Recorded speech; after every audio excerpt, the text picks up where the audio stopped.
Awesome. So, thank you everyone for attending the latest Kumi Now online gathering. My name is Tan. I'm a project coordinator at Sabil. And today we'll be talking about the situation of children in East Jerusalem. It's a recent report from War Child. And Alex will be joining us. And Alex has been on Kumi now earlier this year, so it's great to welcome him back. In the chat, I've put some links to Kumi Now, so you can also see a previous recording of his session from a few months ago if you're curious. The first part of our meeting will be dedicated to our guest, but then please stay around after he leaves as we will be dedicating the rest of the hour to advocacy as we turn our knowledge into action. So before I start, I just want to remind you that the session is being recorded, so please take that into consideration. But if you do have questions during this presentation, feel free to put this in the chat and I'll make sure to convey the questions during our Q&A session. And to introduce Alex before he begins, Alex is a French Palestinian born and raised in East Jerusalem, where he has lived most of his life, a holder of a BA in political science and a graduate of journalism from Columbia. Alex has worked in advocacy with a number of institutions in Palestine for over 10 years. His work has focused on the right to water, the right to health, Area C of the West Bank, and children's rights. And he's here representing World Child, who has recently released this report. So we'll share some information about it as well as the work that he does at the organization. So thank you, Alex, for coming back and speaking to us. And yeah, feel free to begin. And if you need to share your screen share, then feel free to do so. Okay, thank you, Tan. Good evening or good morning for some of you, I suppose, everyone. Thanks for the introduction, Tan. I'm Alex Abouata. As Tan was explaining, I am from Jerusalem, which is where I am right now. It's already nighttime. And today's topic will be the situation of Palestinian children in East Jerusalem. This is, even though it is quite specific in terms of topic and geographically, this is something that could easily be a 2 or 3 hour presentation. So my 30-40 minutes will be quite brief compared to what is really happening on the ground. So I'll try to cover the main violations and topics, but hopefully we can explore more, especially during the Q&A session. So bear with me. I'm also a little bit sick, so hopefully I will still have some voice left further on, and hopefully I will also be able to think coherently. So to begin with, I thought I would just give you a little snapshot of Jerusalem, or East Jerusalem rather, itself, before diving in the situation of children before October 7th, 2023, to go over the main violations, and then to examine how it has changed, because it has. I'm sure many of you have been in other conferences and have already heard similar things. But yes, it has drastically changed, even in Jerusalem. And we will compare. Some of it will be with numbers, but also I will try to use more stories and example, which is a lot more interesting, I think, than just comparing numbers. So first of all, Jerusalem itself is not a huge town. It's only about 1 million people. In terms of population divide between Palestinians and Israelis, it's about 60-40, which translates to 600,000 Israelis and 400,000 Palestinians. The numbers are a little bit unclear because there is a good proportion, about 1/3 of the Palestinians, so about 130,000 Palestinians that are behind the wall, where the data is a lot less clear, even from the UN. So even the UN doesn't know how many Palestinians are behind the wall. They estimate, they estimated about 10 years ago, 100 to 150,000. So it must be higher now. But Jerusalemites are poor. If you've come here, you've mostly probably been in some of the nicer, quote unquote, neighborhoods But if you explored a bit further, especially behind the wall, you would find a lot of poverty. So, for instance, there is 74.5% of Palestinians in Jerusalem that live under the poverty line. Unemployment is also quite high. Only about 69-70% of adult males are employed, and only 26% of adult females are working. On average, Palestinian families in Jerusalem spend about half of their income on three basic things, which is food, energy, and clothing. And about 60% of the economy in East Jerusalem is generated from tourism, which has been quite non-existent since October last year. So economically, things have also deteriorated in that regard. So there are, of course, violations which I'll cover, including arrest and detention, home demolitions and forced displacement, education, and others that are specific to children, or that directly affect children. But there are, and I will focus on those mostly, but just as a side note, there are also many other violations that affect everyone, and that includes children, although it will be in those cases less direct. So I don't want to expend too much time on those, but I will still give you um, a little list of examples of things that are indirectly affecting children, and most of these have worsened a lot in the last year. So movement restrictions and curfews. There have been more and more new checkpoints, sometimes temporary, sometimes not, installed by the Israeli army around and inside East Jerusalem. So those close roads, create traffic jams, and make life a lot more difficult for everyone, including for children trying to access their schools. The seizure of Palestinian land and settlement expansion and creation, which are two sides of the same coin, also indirectly affects children, as the space, including the living space for Palestinians by and large, but also including children, is shrinking quite literally, geographically. The demolitions, which are not just limited to homes, we usually focus on homes because we're looking at it from a humanitarian lens of forced displacement, which is a violation of international law and can be a war crime. But the demolitions are not just limited to houses, it's also demolitions of Palestinian businesses, shop, any kind of livelihood infrastructure, and those have a direct financial impact of the Palestinian owner of those structure, and therefore the children in that family who lose this income are also affected. The increasing settler marches, including the Jerusalem Flag Day, as well as settler invasions or incursions to Al-Aqsa in the mosque, and the many statements of incitement by Israeli leaders at every level also contribute to increased repression against Palestinians, including Palestinian children, and increase the tension and fuel more violence against Palestinians, notably in certain areas of East Jerusalem.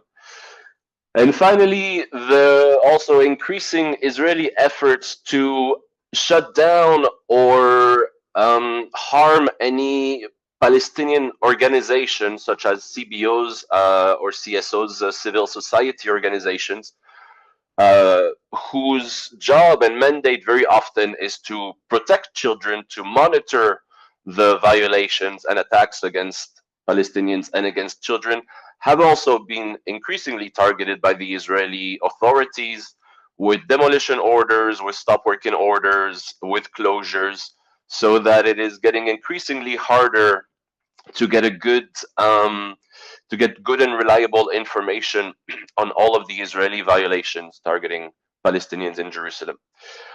Uh, I will dive into a few of the main topics. So the ones I will look at mostly are arrest, detention, and torture. Second one will be forced displacement. Then I will look at excessive use of force, including killings and injuries. And I think I will save education for last because I don't know if I will have time to cover that specific topic. So, excuse me. Arrest and detention, even before October 7th of last year, was already a major violation and a major issue for Palestinians, but especially Palestinian children in East Jerusalem. That is not new at all. Already more than 10 years ago, the UN, in this case UNICEF, had in its report on the arrest and interrogation and imprisonment of children, had characterized all of the violations as widespread, systematic, and institutionalized. And I'm quoting them. The way Palestinian children are arrested, to go a little bit further from kind of legal mumbo jumbo of, I don't want to quote the Convention of the Right of the Child. I would rather just explain to you the procedures, and I'm sure many of you have children, so you would be able to relate. But and I can also contrast it with the way Israeli children are arrested, which is much closer to Western countries where children are protected even when arrested. But for Palestinian children, the arrest itself is most of the time very traumatic. I'm sure many of you have heard about night raids, which happens a lot in the West Bank, but also happens in East Jerusalem, where the army will basically arrive without warning at your home at 4 a.m. with a large number of soldiers wearing face masks, all heavily armed, as you can imagine, knocking, not just knocking on your door, but rather knocking down your door, coming inside, shouting at everyone, searching the entire house, and arresting a child, not giving them any time for, basically just enough time to maybe put on some shoes, and then transfer them to an interrogation room. The transfer itself is most of the time has violations. Reports by agencies like UNICEF have exact numbers, having interviewed many, many children that were arrested. So they will tell you, for instance, 86% of children were abused during the transfer while they were in the military jeep. 80% were blindfolded, but I don't have all those numbers off the top of my head, and there's no such new report as far as I know. I'm pretty sure lately, but those are all prevalent. So the way they've been arrested, the transfer, children are often handcuffed or zip tied and blindfolded, are abused both physically and orally by the soldiers, who will insult them or abuse them or kick them or punch them. The interrogation is also done without a parent present, which is illegal, and also very often without a lawyer present. In cases where the children have not been arrested from their house, but rather from the street, the parents are not notified right away. So the children will be interrogated violently with abuse, including physical abuse, verbal abuse, slaps, pushing them down from the chairs, yelling at them, threats, intimidation, for interrogations that can last 1, 2, 3 hours. And the trial itself is very often arbitrary, and the children are very often accused of throwing stones, even when there is no physical evidence or any kind of evidence from the Israeli prosecution. One of the newer trends that's been emerging since 2016 is to assign house arrest for children. I'll mention that the house arrest is not included in as part of the detention period. So, for instance, if a 14-year-old is assigned for house arrest for the duration of his trial, let's say 6 months, and then he gets sentenced to 6 months in prison, his initial 6 months do not matter. They're not they don't count as part of his detention.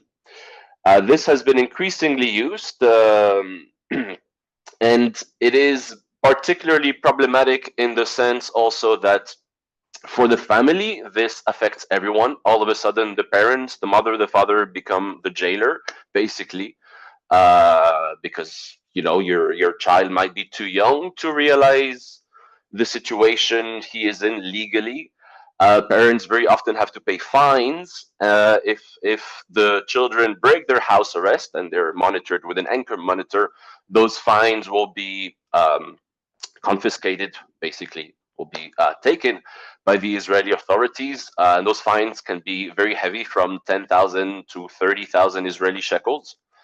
So, say $5,000 to $10,000, which for poor families, you can imagine, is quite a lot of money.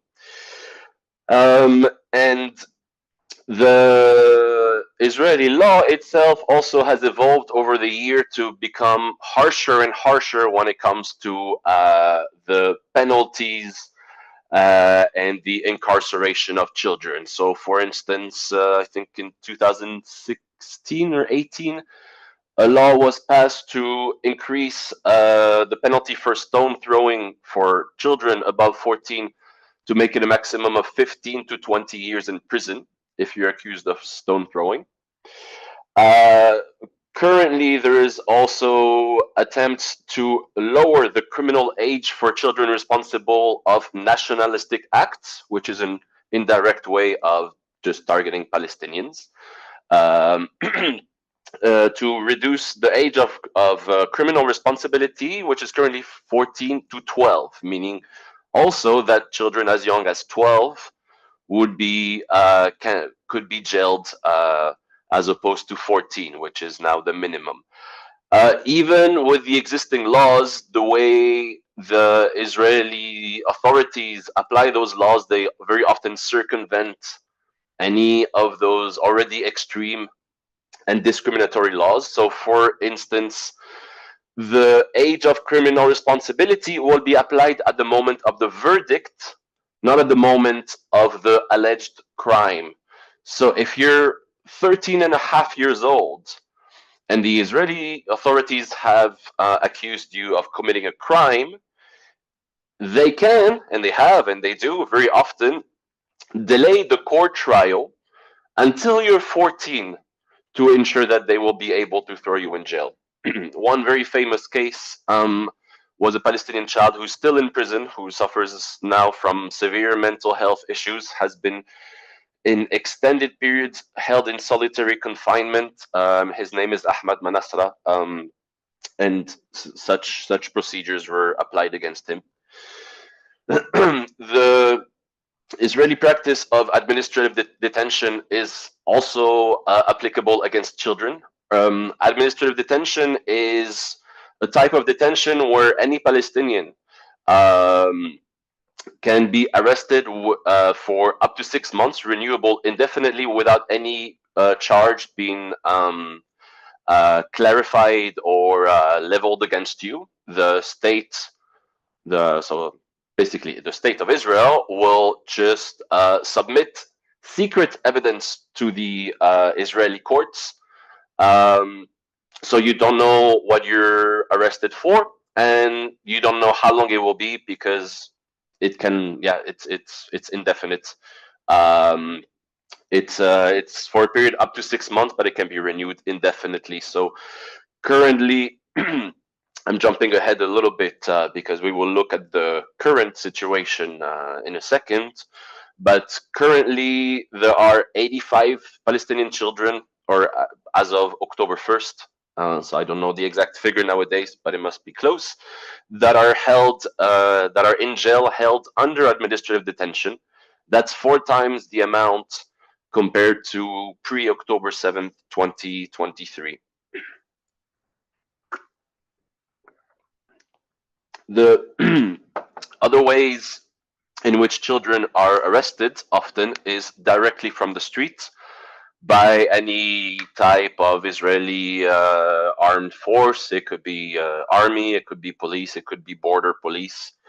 Um, there is not much difference. At the end of the day, the any of those law enforcement will do whatever they want, and will either interrogate children, including violently, directly on the street, but also detain them in a special prison in the center of West Jerusalem, and will be interrogated there very often violently, pressure to sign confessions in Hebrew, and as I was saying earlier, abused physically, orally, and the such.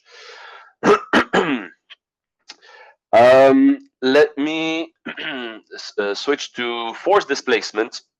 So, demolitions of Palestinian infrastructure, houses, businesses, shops, sheep pens, anything is, as we said, not new.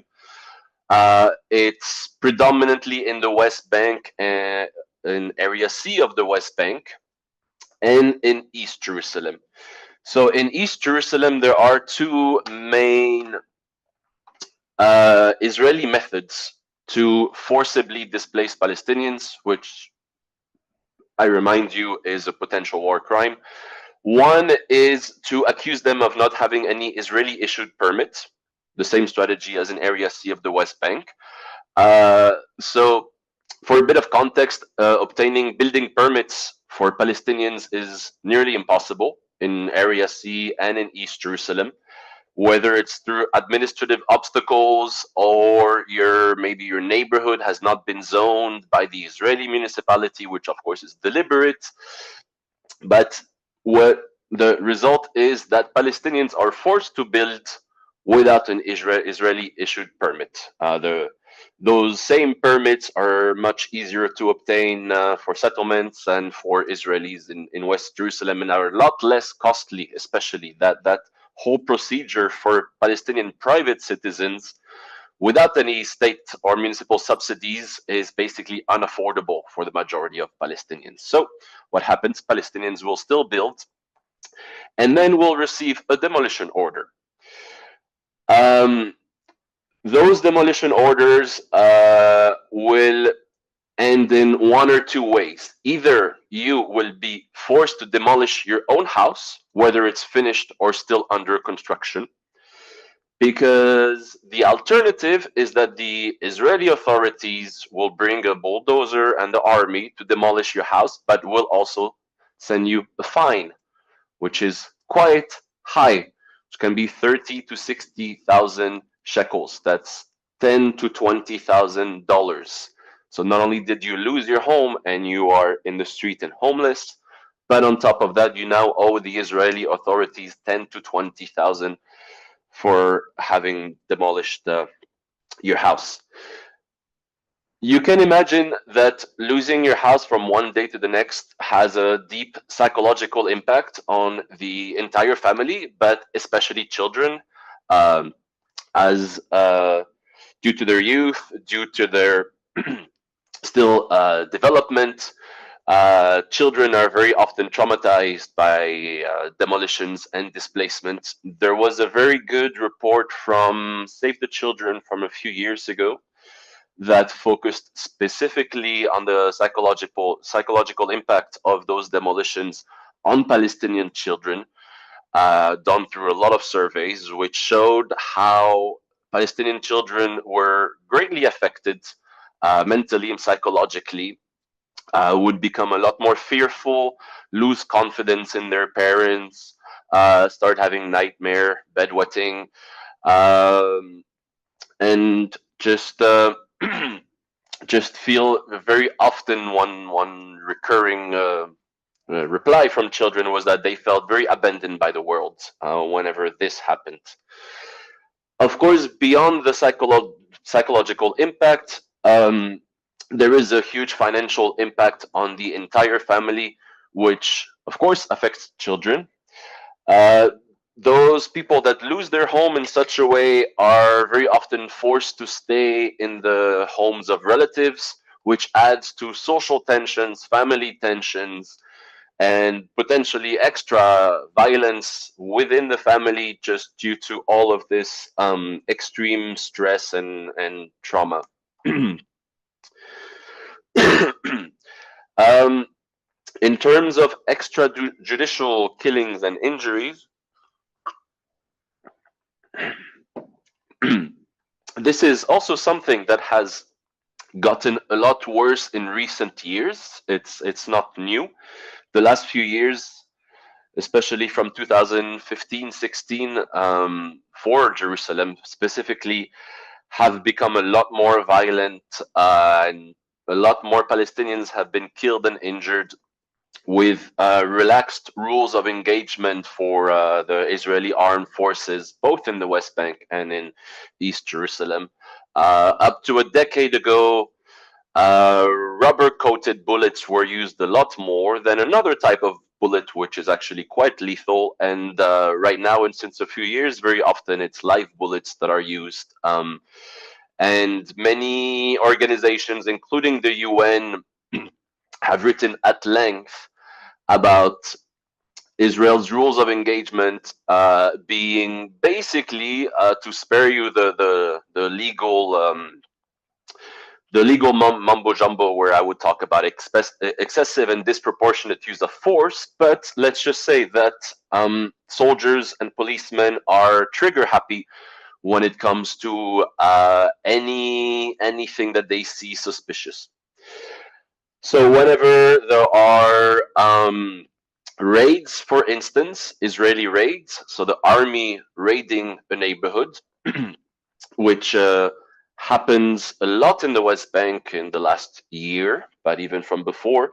And in East Jerusalem happens less, but is happening quite a lot in the neighborhoods behind the wall, which are completely isolated from the rest of Jerusalem. So it's more hidden in a way. There, the raids are a lot more violent and lethal, including through the Israeli use of undercover units that are disguised as civilian Palestinians, infiltrate some areas where they want to arrest some people or conduct what they call an operation. And so basically, from 1 minute to the next, you will have from a calm setting to a group of armed Israelis, taking out their guns, shooting in the air, arresting some people, and it becomes chaos. And there are very often injuries when that happens, but there are also Palestinians that get killed by those undercover units, including children. The other times when children are targeted is times when it is just deliberate. There is, from all the testimonies that we see, from eyewitnesses to children's rights organization, everything leads us to the conclusion that there was nothing happening at that moment. So it might have been an Israeli sniper from a checkpoint nearby or from a watchtower near the wall that just targeted a child without any violence occurring at the moment, nothing happening, just deliberate targeting and killing. This has increased a lot since October 7th. And it's already 30 minutes, so I will maybe share my screen just to look at some numbers. Should I do it, Tan, or will you do it from your side? Oh, yes, please do. I think I gave you permission, so you can share it. Okay, here we go.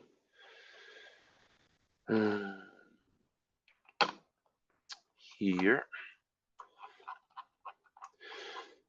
So, as I was saying before, the situation has really worsened in the last year. Basically, everywhere in the occupied Palestinian territory, it doesn't matter if it's Gaza, West Bank, or East Jerusalem, the Israeli army, police, border police have gone on. There's no other description, I think, than a revenge spree. So on the one hand, there were laws and military orders and actions and the such that were, coming from the top, but also individually, such police officers or border police or soldiers take it in their hand to basically themselves just be a lot more violent, harassing Palestinians in the street, including children, and humiliating them. That is something also very, very common. So the worst time in for East Jerusalem was the period immediately after October 7th. Those first 2 or 3 months, a lot of Palestinian parents would not let their children attend school, or would not let them walk to school on their own, because the situation went to a point where really the arrest, the violence, the abuse of all of the soldiers, policemen, and the such against Palestinian children really skyrocketed, in a very, very arbitrary way. This was all linked in their mind with October 7th. So the policemen and soldiers and whatnot themselves did not make it a secret. Very often, humiliated children ask them to say "I love Israel," or to write something like similar on their hands, or would intimidate them. There's also been cases of sexual harassment by girls crossing checkpoints. So the mood at that time was definitely at the time when there was the most oppression and violence directed against Palestinians. Some laws were passed to basically penalize any Palestinians using social media and posting anything in support of Palestinians fighters or groups like Hamas or Islamic Jihad or the such. This was made into law. So then all of a sudden you would have Israeli soldiers stopping kids, checking their phone, asking them, show me your phone, show me your Facebook. And if they saw anything in that regard, then that would actually legally, from an Israeli point of view, that would be enough to throw you in jail. Let me go to the document just to talk numbers a little bit. It's already 6:35, so I will try not to be to waste too much time or to take too much time here. So here are the first 85 days after October 7th. This is for demolitions and displacement, by the way. So since those are not equal periods, I've inserted averages, which will make it easier for you and for any reader to see the trends and the increases. So demolitions, number of demolished structures in 2022, the average was about 0.4. 2023, it jumped to 0.63, 50% increase. Afterwards, for the last let's say the remainder of 2023 after October 7th, it stayed more or less the same. Sorry, that was 2023 before October 7th. That's 2023 after October 7th, nearly 0.7. And since then, it's reduced a little bit, but the numbers don't show everything. Besides the number of demolished houses and structures, we have to look at the number of people displaced. Here we have the total number of people displaced. This is a daily average. This is only for East Jerusalem. So nearly one person displaced per day in 2022. 2023, this doubles nearly. And looking at the 3 months after October 7th, this shoots up to 2.5. Demolitions of houses in the first 3 months After October 7th, demolitions spiked, and the displacement and the violations and the attacks and the arrest all spiked. And this is seen in those numbers, including the number of children displaced. It is the data is less detailed when it comes to children killed, unfortunately. So I cannot give you such time periods, unfortunately. But in terms of children killed in East Jerusalem only, this is for the first 9 months of 2023. 3 boys were killed. The last 3 months of 2023, 10 boys were killed, especially in October. And then this average goes down a little bit in the current years. There's been 7 children killed in the first 5 months of the year. And after that, from June, July, August, September, October, for the next 5 months, 3 boys have been killed.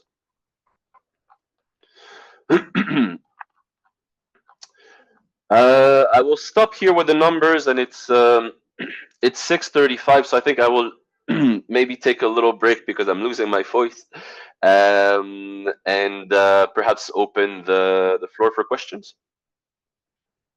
Awesome. Thank you so much, Alex, for this presentation. I know the statistics you're showing is very tragic. So if anyone has questions, please put it in the chat, and make sure to ask. But in the meantime, I'm curious in terms of what like the report after you've published it, if you've given it to other organizations, what has been the reception of the report, and any like changes that have taken place due to it? No, those types of reports are done on a periodic basis, but they are usually more meant for internal publication or sharing internally rather than publicly. But there are numerous reports that have similar numbers and data that are published regularly from the UN agencies, INGOs, Palestinian NGOs, and Israeli NGOs. But sadly, they very often don't get enough visibility. The media, the mainstream media, is very often not interested in any of those. That is one of the biggest challenges of advocacy for Palestine, is the lack of information that makes it through to the quote unquote Western world, including through mainstream media. So of course there are some media that are better, that will basically paint a picture of what is really happening on the ground here, and will not shy away from many topics. But unfortunately, mainstream media itself is not covering a lot of the topics. So because I had no time, for instance, I didn't go into one topic, which is torture, because Palestinian children themselves have been tortured. Every Palestinian basically in jail or held in any kind of detention, because after October 7th, the jails were so full that first they had to pass a law to double the number of inmates allowed in a cell from 6 to 12. But even then, all of the thousands of civilians that have been detained in Gaza, which is a mostly males aged from 15 to 60, are all held in army bases and tortured there. But the torture has been prevalent everywhere. We already knew it because if you remember, in November of last year, at the end of November, there was a prisoner swap between the Israeli and Palestinians. And from the Palestinian side, there was only women and children that were released. All of the children were from East Jerusalem, and they all gave similar testimonies about the torture. So beatings, physical beatings, and punitive policies. So not allowing them any any daylight, for instance. not changing the food to make it basically tasteless and much less than before, forbidding the use of cafeteria, not giving any towels so that you can't dry yourself after a shower. As we said, overcrowding. So basically, inmates will have to sleep on the floor, not allowed the change of clothes. The list goes on, and those were all. I mean, the conditions were already really bad before, but those were all punitive policies that were applied. Let me remind you that the chief of Israel's security is Ben Gvir, who is, as you probably all know, an extreme far right, which is still a kind way to put it, who himself has gone to visit prisons and taunt prisoners, Palestinian inmates, and the such. So that was also the sorry, I went on a small tangent, but that was just one example of mainstream media not covering some of the topics of something that is extremely serious, extremely grave, extremely shocking. Um, Even now, I am only just tackling the tip of the iceberg because we don't know the number, but there's been at least 35 Palestinians killed through torture and detention. It might be 50, actually, it might be 200. We don't know. Um, so yeah, that was just to give you an example. But those reports are drafted very frequently, and it's very if you work in, especially in the humanitarian world here, you can find many of those periodic reports by any organization, whether Palestinian, Israeli, international, or UN, very easily. It's just that they just stay on those websites and they're not shared enough, sadly. Thank you so much, Alex, for elaborating also on this topic. Someone asked if the tables in the report that you shared in these numbers, how people can access this if you can. Yeah, so for Jerusalem itself is a little bit of an Achilles heel for data because it's under Israeli control, so they can crack down a lot easier on Palestinian and Palestinian centers, all of those who do monitoring and support for violations are doing it under duress, have an extremely hard time. So to give you just one example, one longtime partner of War Child is CBO in an area called Silwan, neighborhood of East Jerusalem, that has been one of the targeted areas for demolitions and evictions of Palestinians to be replaced by settlers. And they've received a demolition order back in July. Uh, so there is a lot of Israeli efforts to silence Palestinian organizations and impede their work or criminalize it or harass, threaten, basically any means to silence you or discredit you. So I'll type it in the chat, but if you Google this, for instance, this organization who is not very wealthy, so you'll see their website doesn't look amazing, but their work is actually amazing. I don't know why it doesn't want to work. Oh, there we go. It's the Wadi Halwa Information Center. So will they still be there and active in a couple of months? We don't know because their center is about to get demolished. It depends if they manage to find another office and the such. But there are many reports. So for instance, I'll type a couple more. Defense for Children International. Also, they've been a lot less active since the Israeli authorities have labeled them a terrorist organization a couple of years ago. They've done that to 6 important Palestinian organizations, which has been refuted by actually foreign countries and foreign donors who have actually supported those organizations for years.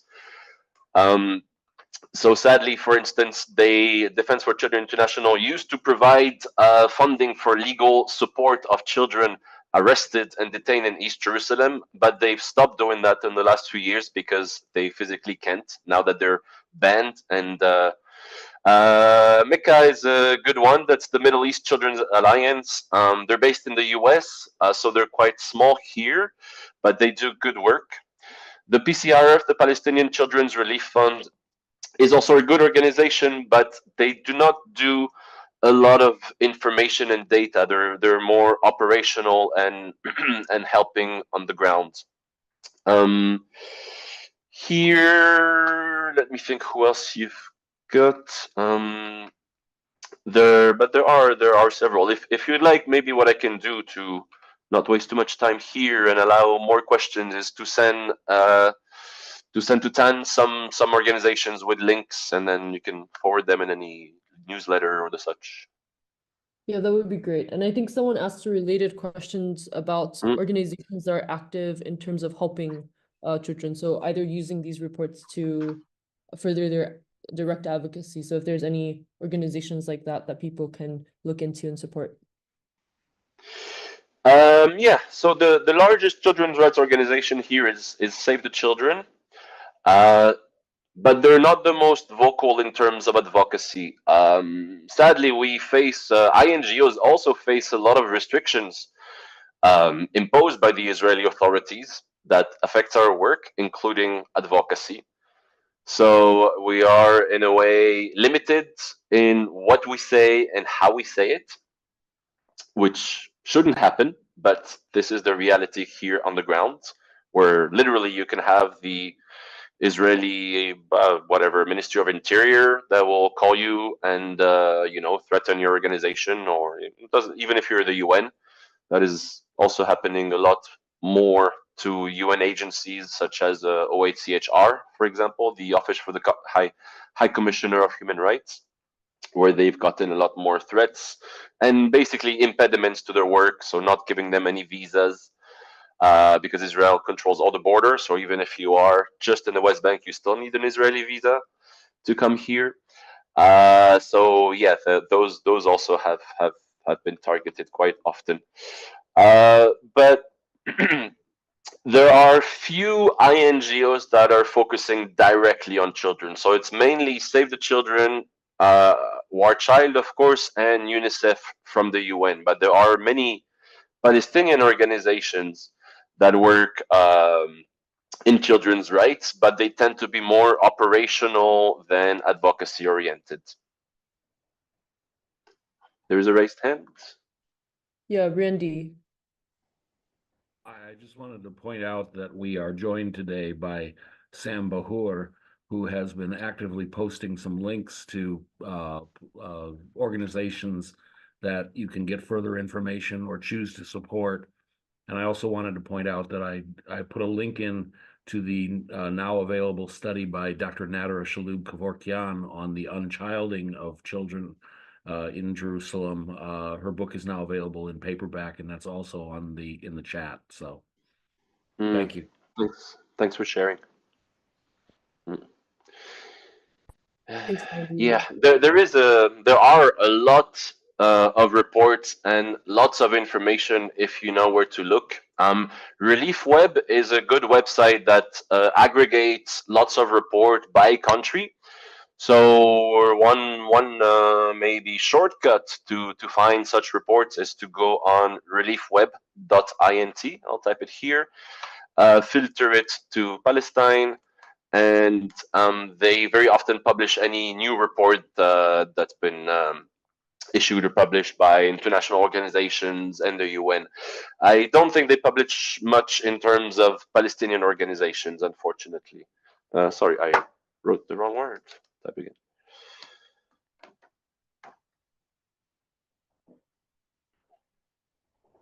Awesome. Thank you so much, Alex, for all the links. I'll make sure, like, if you have any other things that you want to send me, just send it to me via email, and I'll make sure to send it to the audience. So I think we're running a little short on time, so I just wanted to make sure to see if there's other questions. I think someone's asking, what is it that we can do to help the children imprisoned, other things that you feel like the audience, you want to share with the audience. That's a excellent question. It's always a difficult one because it's been many decades, and many things have been tried, and as you can see, the situation has never improved, and quite the opposite.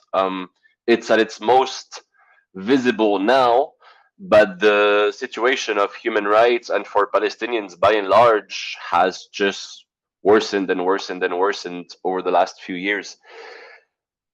I personally believe that advocacy is the main way. The issue is that there is a tremendous amount of Israeli propaganda, disinformation, misinformation, and hasbara, especially in the Western world. So, targeting those countries where the majority of you are.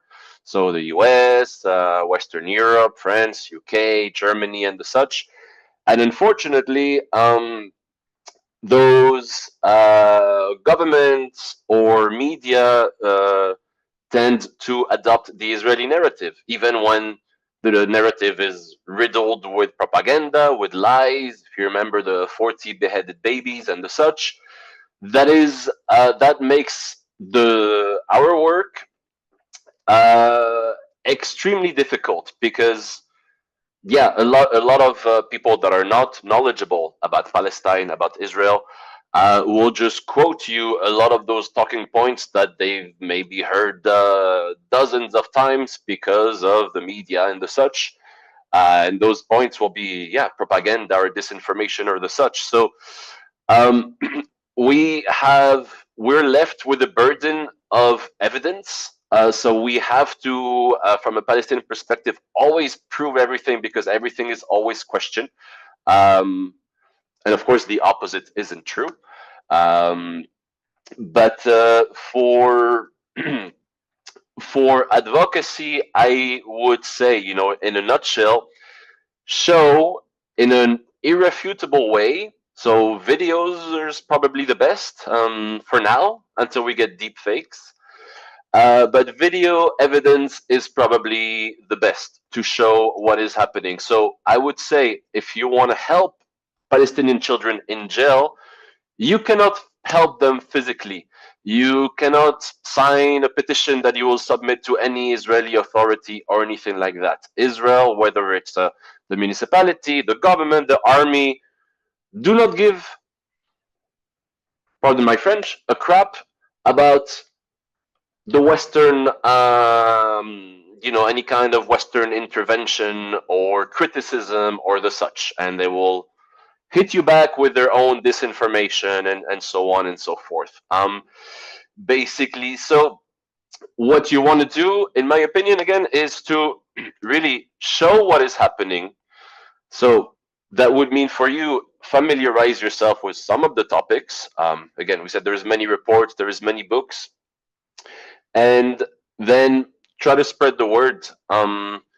It might seem little to you, but there are already networks and the such. There's been protests by students throughout the US, UK, and so on. So, perhaps you can join forces with other individuals or groups to try to make more of an impact. But yeah, long story short, I think the best way is to try to really show what is happening here. Because if everybody, if a lot more people really knew the situation even before October 7th of last year, was already incredibly shocking, and is not a type of situation you should see in the 21st century. Really, it isn't just international humanitarian law is being violated. No, it is, as many organizations have said, apartheid, and worse than apartheid, it is colonialism. Those are war crimes much before last year. When you talk about forced displacement, settler violence is terrorism. But yeah, sadly, not enough of that information reaches the general public. That is one issue that we have, which is very often when we do talks like this, is you're talking to people that already want to help and to support. So our challenge is to try to reach the majority that are either, don't really know what is happening, or have only heard the Israeli narrative and misinformation, disinformation, and the such. So, yeah, if you can try to crack that bubble and reach more people from the general public, then that will help. Thank you so much, Alex. I think that's really important advice. And especially the information being produced by War Child, the research and data, that's so important because sharing statistics and sharing very factual information to counter a lot of this propaganda narratives is really important. So yeah, just want to reiterate to I'll send the link actually to World Child so you can people can take a look, and if there's information there that you can learn more from and use in your communities, I think that would be really important. So yeah, thank you so much, Alex. Are there any like last minute questions anyone wants to ask? You can just raise your hand. Okay, so I don't think there's any more questions, but I wanted to just thank you for your time today, for coming with us again, and hopefully we'll see you sometime next year also for Kumi. So thank you, Alex. Thank you for having me. My pleasure. Yes. And so now we'll turn to the advocacy section of our session. So Alex, if you're busy, feel free to leave. You can stay if you want. But we'll share a few actions that are taking place. I know people have shared some in previous chats, but let me first share the Kumi Now link, and then I'll go through some of the new actions that are taking place right now. Awesome. So this is the action page, and we have a few actions, especially because it's the start of Advent in the Christian calendar. So there's a lot of Friends of Sabio networks that are beginning Advent campaigns. So if you do have Advent campaigns that are happening in your own communities, feel free to share this. But for a few of the partner organizations that we have, I wanted to share some of them. So the US and UK Churches for Middle East Peace, as well as some partners, are releasing Advent Not Arms. So each link, and this is in the US and UK, although they might have maybe some in Canada as well. So I'll double check, but right now they recently released just in the US and UK. And they have campaigns in terms of petitions, events, vigils that you can attend if you're based in either of those locations. So I will send in the group chat the links to each of them. So Churches for Middle East Peace, I think, is the US based one. And then the other link, the first link I shared, is the UK one, I think.